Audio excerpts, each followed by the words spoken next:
Hello, everyone. Can you hear my voice? And can you see the share screen?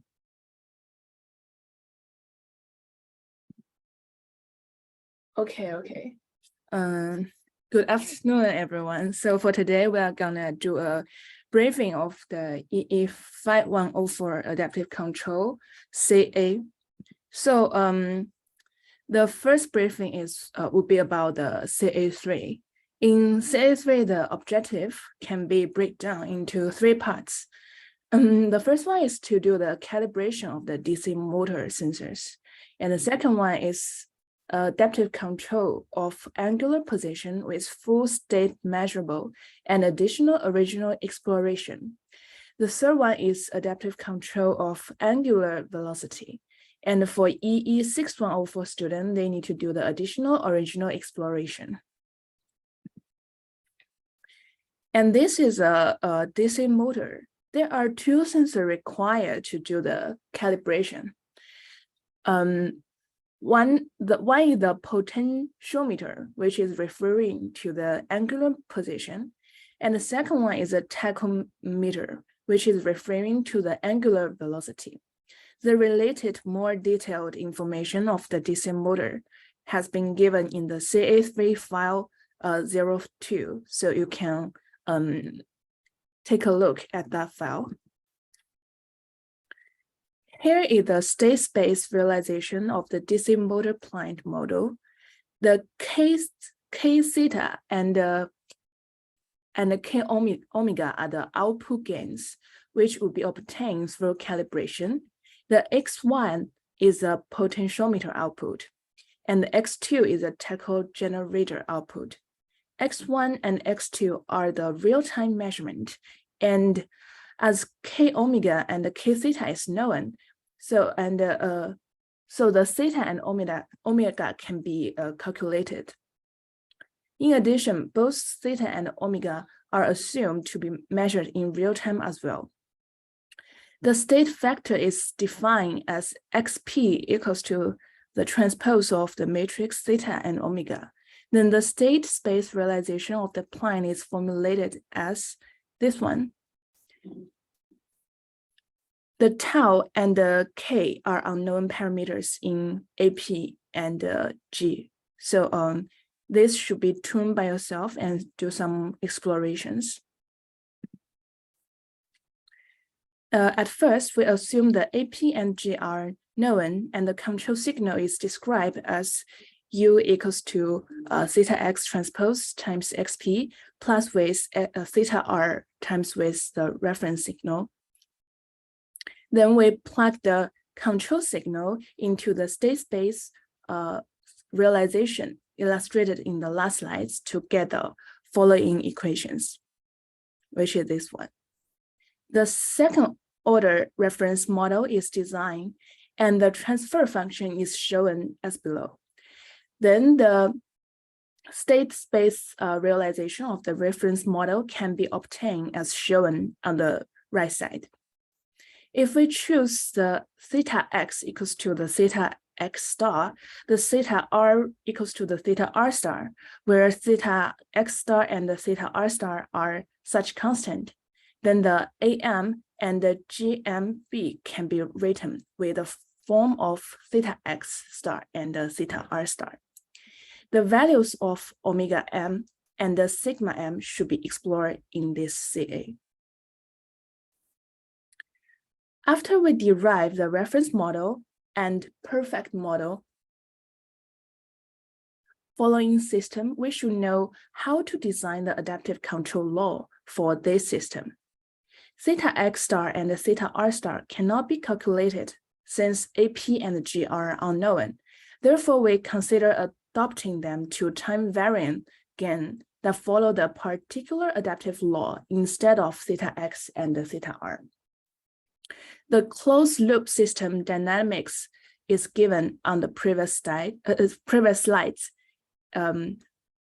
which is equivalent to these equations.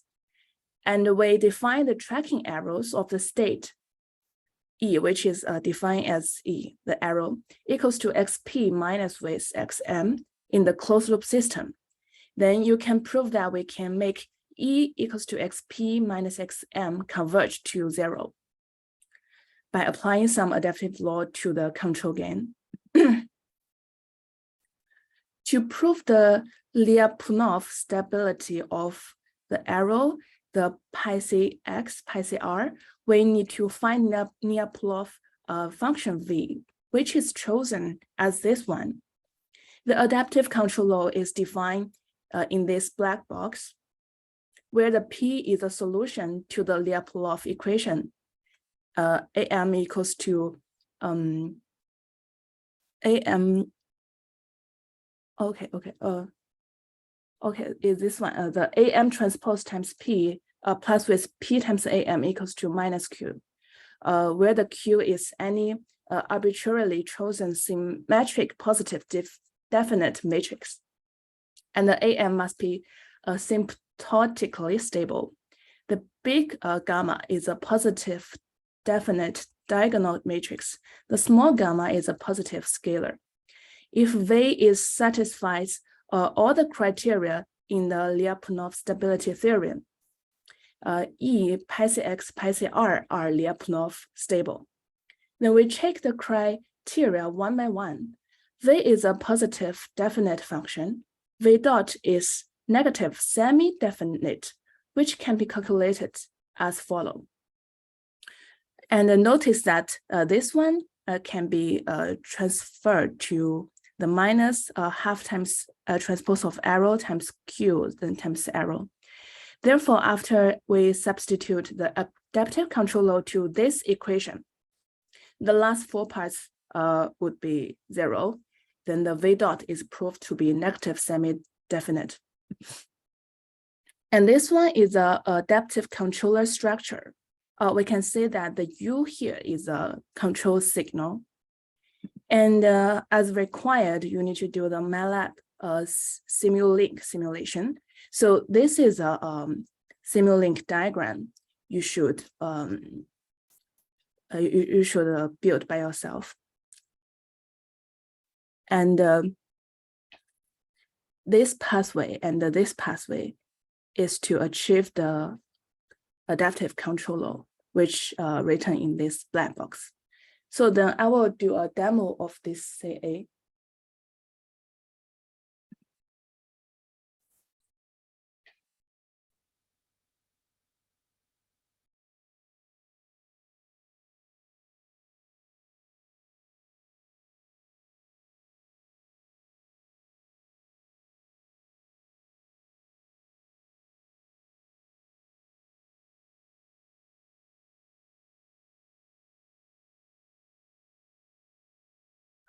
So can you see the MATLAB interface now?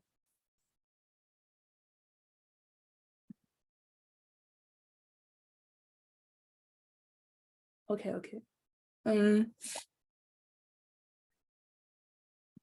So in the MATLAB simulation, the first step you need to do is to define all the parameters in this CA3 param.m file. And you need to do some exploration by yourself about the value of omega c gamma q. And then you need to write in your report about what's your findings about these parameters affect the adaptive control. So at the very first step, we will run this file. And you can see that on the right side, the workspace, all the values has been plugged in. So then we open the Simulink. As we have defined the values in the last steps, all the parameters defined in the Simulinks will have their own values, which is equivalent to the file here.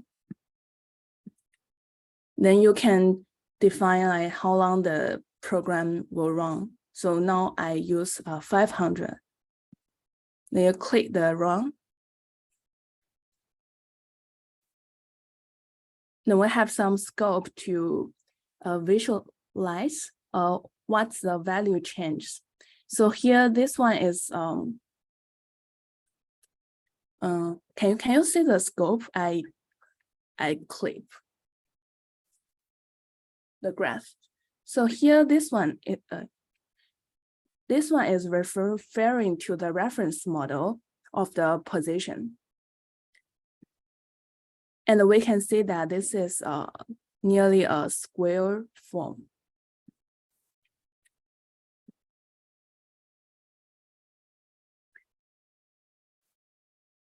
And this one I click on is for the reference, is for the plant model.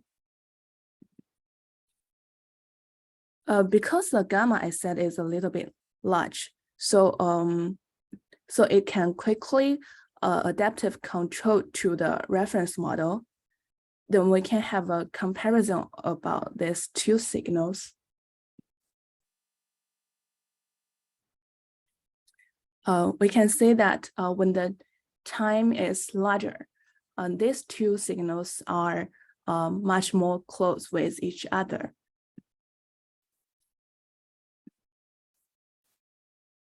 And this scope is to show the arrow. So from this scope, we can see like how does this set of parameters affect the change of the arrow. We can see like at the very beginning, the arrow is still a little bit large, and when the time is last for a longer time, the arrow is smaller.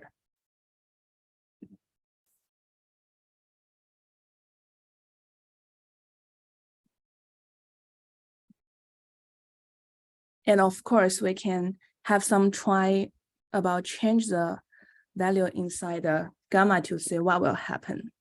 So if I set the small gamma to be 1, and let's see what will happen. Okay, the small gamma has been changed to 1.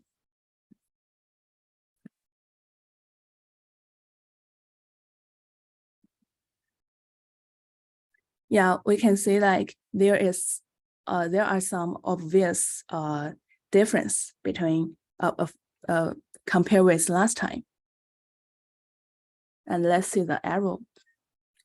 Yeah, at the very initial time, the arrow is even much larger compared with the gamma we set to 100. Yeah. So there are more possibilities you can explore in the Ca3.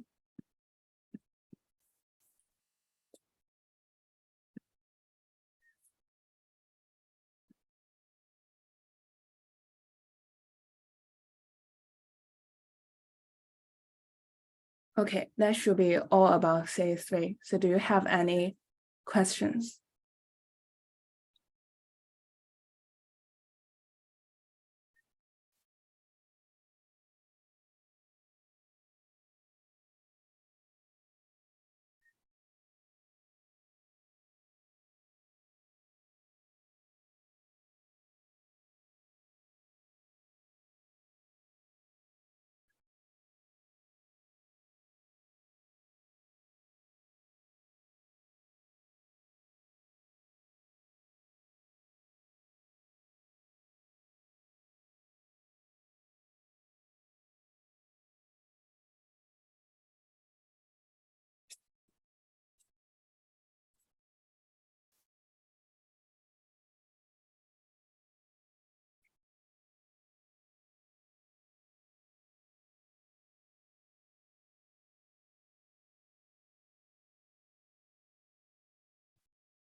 Okay, I will spend a short time to talk about like what you need to include in your report.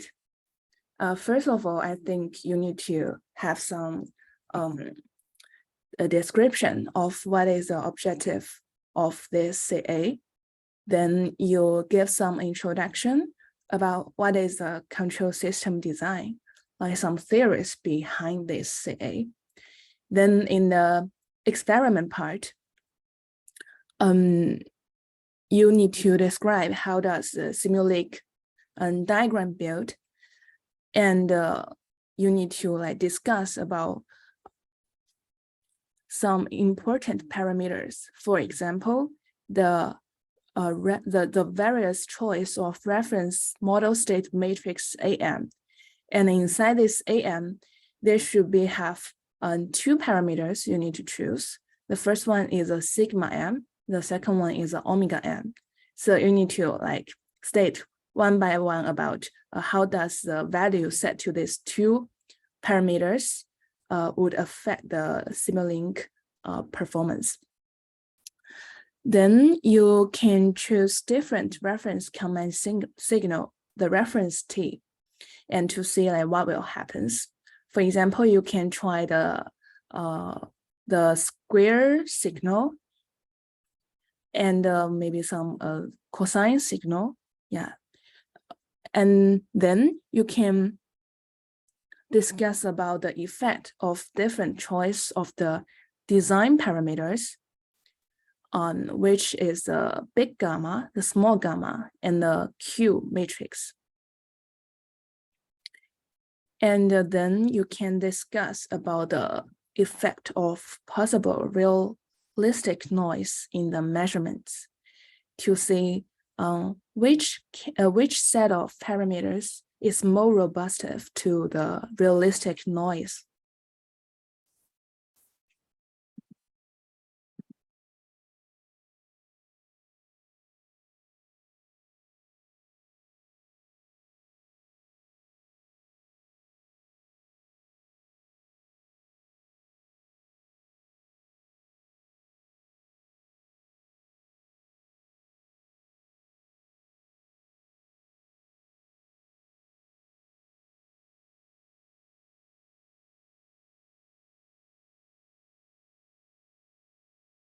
Okay, do you have further questions toward the CA3?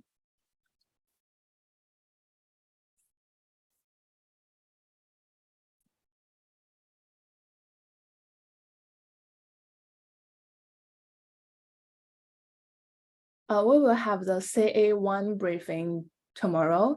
And if you have further questions towards CA3, you also can ask in the CA1 briefing.